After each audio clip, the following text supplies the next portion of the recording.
بسم الله الرحمن الرحيم. ازيكم يا حبايبي؟ وحشتوني وحشتوني. هنصلي على النبي ونبتدي يومنا النهارده بالصلاة على النبي، وعامله لكم أكلة حلوة كده. تعالوا شوفوها معانا، أكل زمان وروايح زمان. صلاتكم على النبي. النهارده أنا عازمة أولادي عامله لهم عزومة كده عشان يجوا يفرحوا بيهم، بيحبوا الأكلة دي أصلكم.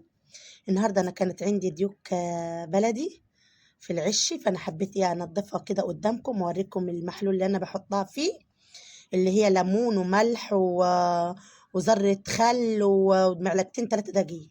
الوصفة دي يا جماعة من الفراخ البلدي بالذات بتمنع أي روايح وأي حاجة فيها وأي بكتيريا أي حاجة، بالذات في الديوكة البلدي دي.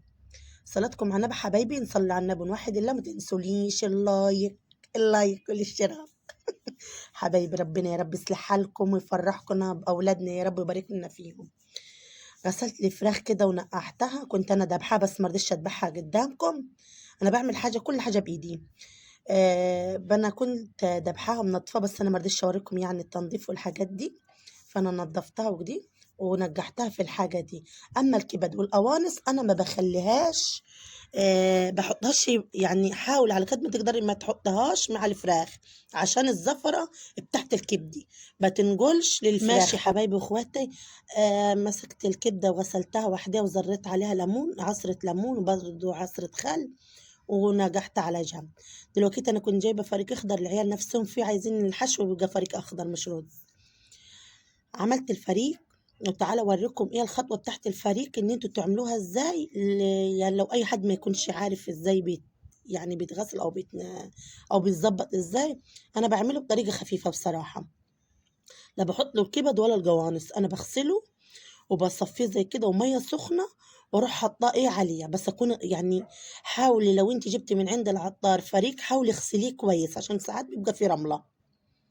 رمله كده وحاجه يعني بتقرش ولا حاجه، تنزل في الغسيل. تحط الميه، وانا كنت نجحته في ميه سخنه، يعني تنجعيه في ميه سخنه وتسيبيه كده نص ساعه. ماشي، وبعد كده تحصريه. انا كان عندي برضو معلقتين سمنه بلدي دول، حبيت اشوحهم فيهم يعني. شوح الفريك بالسمنه البلدي، او زبده او سمنه او زيت اللي عندك يعني، بس انا متاح عندي يعني اليومين دول. والخلطه السحريه بقى دي اللي هي التوابل اللي حاطه فيها، يطلع 7 بهارات. يعني حاطه ال7 بهارات كده في التوابل دي: فلفل اسمر، حبهان، جوز الطيب، ورق لورو، وبهارات للفراخ واللحمة. أنا يعني حاطة فيها تشكيلة كده 7 بهارات. أنا ماشية معاكم في الفيديو ده خطوة خطوة، عشان في كذا حد بيقول أنت بتقصي، يعني مش بنعرف الوصفة كاملة. فأنا حبيت أقولها لكم كاملة، فوسعوا بالكم معايا شوية ماشي حبايبي. فانا دلوقتي كنت خلصت الفريق بتاعي بطريقه سهله وبسيطه، اي حد يقدر يعملها، اي حد يعني يقدر يعملها بكل بساطه. كنت غسله الفراخ ورشه بعد ما انا غسلتها ونضفتها وصفيتها من الميه، ورشه عليها برضو ملح بالخلطه ومظبطاها يعني. انا دلوقتي حشيت الفراخ، بس احنا ما بنحبهاش محشيه يعني تتفرتك في الشوربه. لا بص، الحشوه دي بتزيد والفريق تستفادي بيه احسن ما ينزل معاكي في الشوربه، وبيخلي طعم الشوربه وحش. وانا هوريكي دلوقتي ان مفيش غلايه واحده بسم الله ما شاء الله نزلت في الشوربه. يعني انت خليكي معايا في الطريقه دي، مفيش غلايه نزلت في الشوربه. ماشيه معاكم اهو خطوه خطوه زي ما انتوا قلتولي ماشي. فانا دلوقتي كبست الفراخ بتاعتي بعد ما نضفتها وحطيتها كده. انا ما بكبسش جو زي ما انا فهمتكم. وفي الاخر كده تحطوا الجونصه، بس عشان بس تكفي اي فريق ولا اي حاجه. زي ما انتم شايفين المنظر القفله ازاي. واحده اتفرتجت منكم، يا نخيطها يا نلف عليها بطباره كده ولا فتله ونخيطوها وخلاص، ما فيش حاجه يعني. انا عندي واحده فيهم اتفرتجت، خيطتها كنت. برضو حطيت الشوربة على النار، حطيت لها برضو الخلطة ورق لورو، وحطيت لها زي ما انتم شايفين كده طماطمايه وبصلة مبشورة كده، عشان برضو انا عايزة الشوربة بتاعتها. عامله لكم وصفة وجلجاس عسل، هتشكروني عليها. انا الاكلة دي كلها اكل زمان بقى. العيال بقى عايزين كبدة، همبرجر، مش عارفة ايه الحاجات من ساعة المدارس.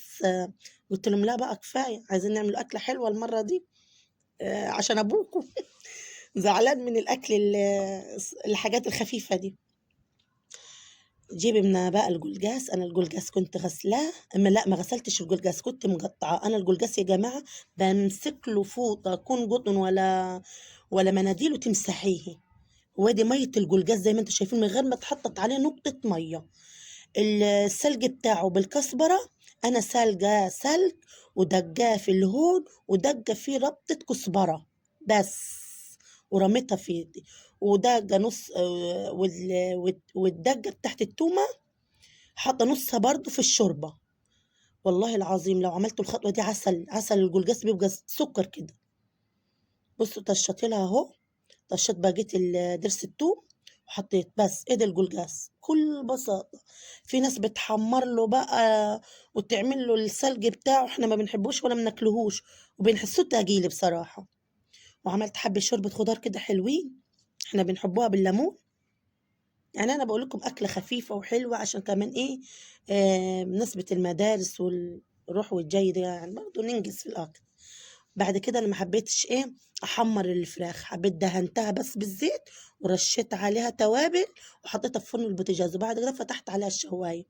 وبعد كده نغرف في الاكل بتاعنا حبايبي، وربنا يصلح حالنا وحالكم يا رب، وباركلنا في عيالنا وباركلنا فيهم يا رب، ويدينا كل اللي بنتمنوه، اللي اتمنيناه في حياتنا يديه كمان لولادنا واحسن واكتر منه.